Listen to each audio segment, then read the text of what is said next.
Welcome back to Punk Rock Theologian. Today we are on commandment number 6, which really feels like it should be one of the easiest ones to go over because I don't think I know anyone that disagrees with this. Both Exodus 20:13 and Deuteronomy 5:17 very simply just say, you must not murder. Which makes it funny that we've now reached the point where the old Bible school song is actually longer than the original verse. But this is the one where that song actually gets kind of weird too, because it said number 6, don't get your kicks from killing one another, which is strange for children to sing, I think.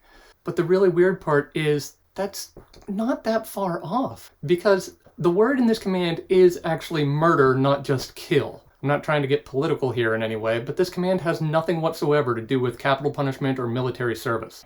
As a matter of fact, God had already explained hundreds of years earlier that there is such a thing as a legitimate time to take a life. In Genesis 9:5-6, God said, I will require the blood of anyone who takes another person's life. If a wild animal kills a person, it must die. And anyone who murders a fellow human must die. If anyone takes a human life, that person's life will also be taken by human hands. For God made human beings in his own image. That last sentence there is actually the key to this whole thing. It all hinges on the image of God in every single human. In simplest terms, murder is rejecting and discrediting that image. Like I said, I've never really come across anyone who disagrees with this command. We generally think this is a good idea. That could make us think that we don't need to pay too much attention on this because, well, I'm not going around murdering people. It is interesting to note that the Hebrew word used there actually also includes the idea of causing a human death due to carelessness or negligence. But even by that definition, most of us probably have never murdered anybody, but that doesn't mean we get to skip right past this one.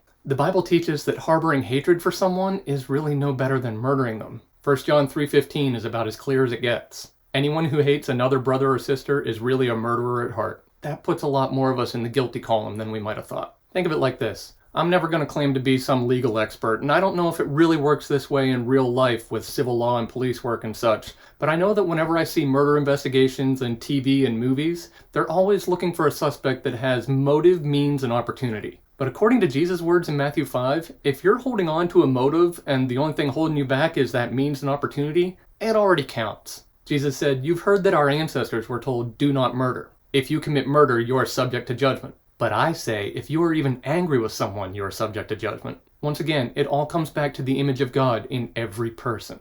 Hating another person is already rejecting and devaluing them. It's a refusal to acknowledge them as made in God's image. That's why he takes it so seriously. It's not just that hatred is like the seed that, if given enough time and the right circumstances, could eventually blossom into full-fledged murder. It's really kind of the other way around. Murder is nothing more than the physical expression of that underlying hatred that drives it. It's kind of like how a wedding ceremony doesn't make people fall in love. It's just a demonstration, an affirmation of a love that already exists. Now, I think we can all agree that God would rather have us love each other than hate each other, but this is a lot more than just a warm, fuzzy feeling. God doesn't just tell us all to get along and then leave us to figure it out. He understands human nature. He knows the corrupting effect of this broken world better than we do. Just like we saw last week, he's well aware that we don't really have the capacity in ourselves to live this out on our own. That's why he offers us the antidote to hatred by transforming our nature to be more like Jesus. Ephesians 4:22-24 says, throw off your old sinful nature and your former way of life, which is corrupted by lust and deception.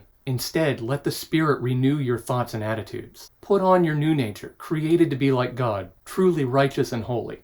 If you've spent any amount of time in church or even listening to my podcast, you're not going to be surprised that the answer here is the Holy Spirit. That's literally God himself living and active inside of us. That's exactly what Paul was just talking about there in Ephesians. It's the Spirit that transforms your thoughts and attitude. Very much like what he said in Romans 12:2. Don't copy the behavior and customs of this world, but let God transform you into a new person by changing the way you think. That change is critical. I believe we cheat ourselves out of the life God really wants for us if we view this command as just a rule of what not to do. Instead, turn it around and look at what would be the polar opposite. Ask yourself what a life would look like that is so completely in tune with the Holy Spirit that it's utterly incompatible with hatred. Conveniently, Paul actually answered that question for us already in Galatians 5:22-23. He said the Holy Spirit produces this kind of fruit in our lives: love, joy, peace, patience, kindness, goodness, faithfulness, gentleness, and self-control. I don't know about you, but I want every bit of that to be true in my life. And that's why my personal declaration for this one is I reflect God's character, not my own. I am loving, joyful, peaceful, patient, kind, good, faithful, gentle, and self-controlled. Because it all comes down to our identity.